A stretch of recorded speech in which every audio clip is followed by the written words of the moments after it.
You're listening to Kizuki, the podcast.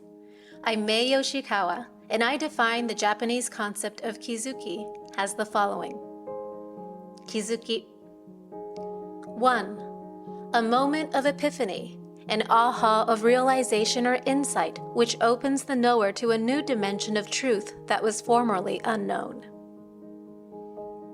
2. Steps in an incremental growth of awareness, resulting in a movement from ignorance to greater awareness of the bigger picture.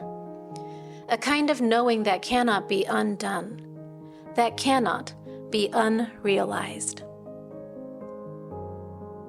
As a longtime yoga and meditation practitioner, a world traveler, and curious self-explorer, I'm obsessed with kizukis. Listen on each week for inspiring and enlightening stories that may just tip you over for your next aha. On this week's episode, forgive before you see error.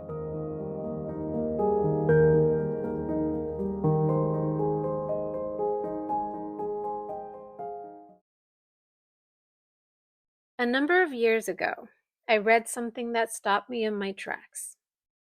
It was from a book called The Disappearance of the Universe by Gary Renard. And I believe this book is based on the teachings of A Course in Miracles.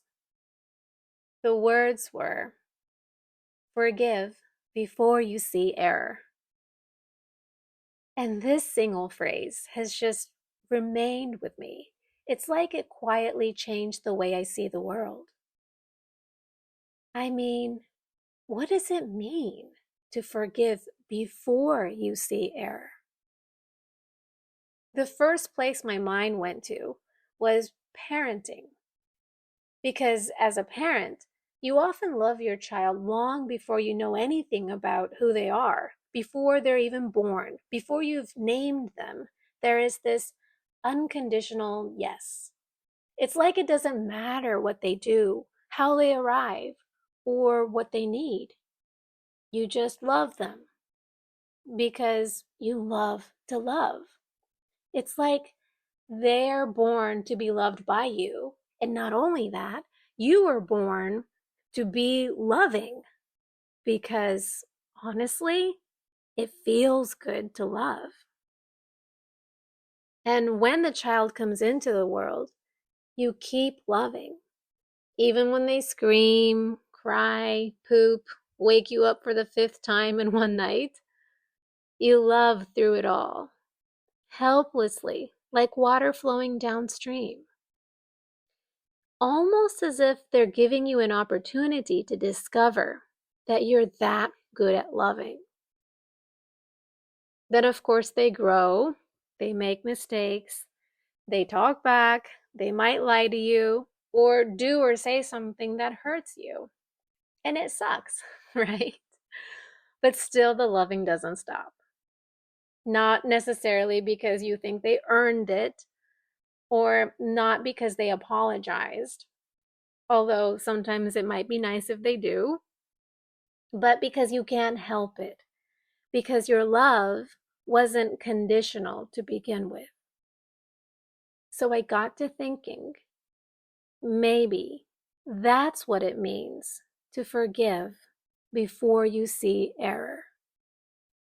That forgiving is not about, waiting for someone to do something that's wrong or commit some mistake, and then you get to forgive them from some high horse. No, rather, it's to decide in advance that your love is stronger than whatever might happen, and to be so sure in your loving and the bigness of your loving that you know that you're going to forgive before anything could happen. It totally shakes up our old paradigm, right? The one that wants to measure right from wrong, have a sense of justice, what's forgivable and unforgivable. But this phrase, forgive before you see error, it poses this quiet question. It says, what if we chose to live a little differently? To begin with, I can forgive anything. Or even, I am ready to expand the boundaries of my forgiveness, of my okay zone. Because saying I am ready to love more and more is its own kind of power. It keeps the power centered in your heart, in your capacity to love. It doesn't dispatch that power in the hands of someone else who could potentially do something that pisses you off so badly that it screws up your love game, right? Because loving feels natural. Loving feels good to us. And this decision to know that you're always going to be someone who forgives or who's always going to be open to forgiveness, the willingness to forgive, it releases us from the exhausting job of judging and dividing. And truthfully, I mean, who'd ever thought that that was our job to begin with in the first place?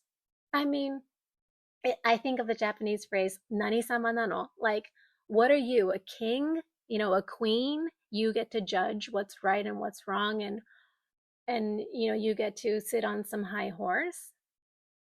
No, rather, when I live from this space of I'm no one to judge, who's to say? I don't know.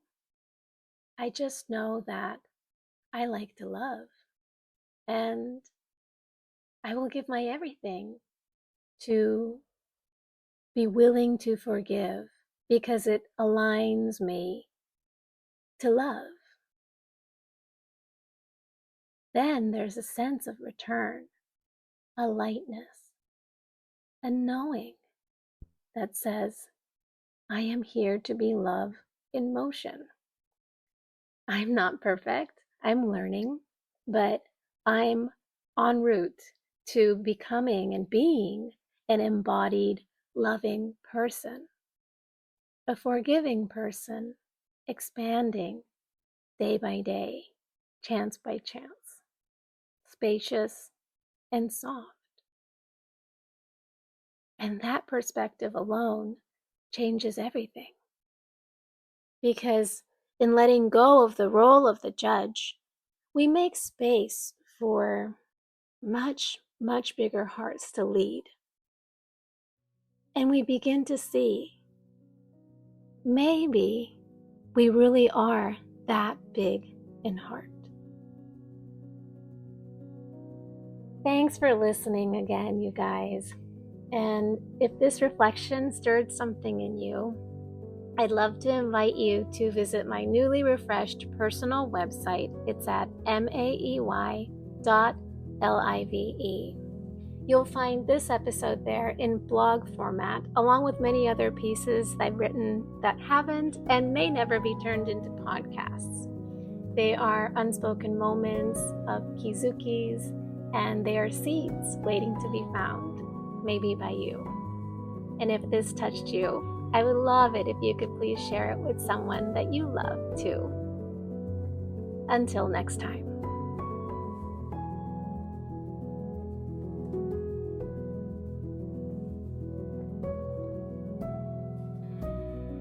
Thank you for listening.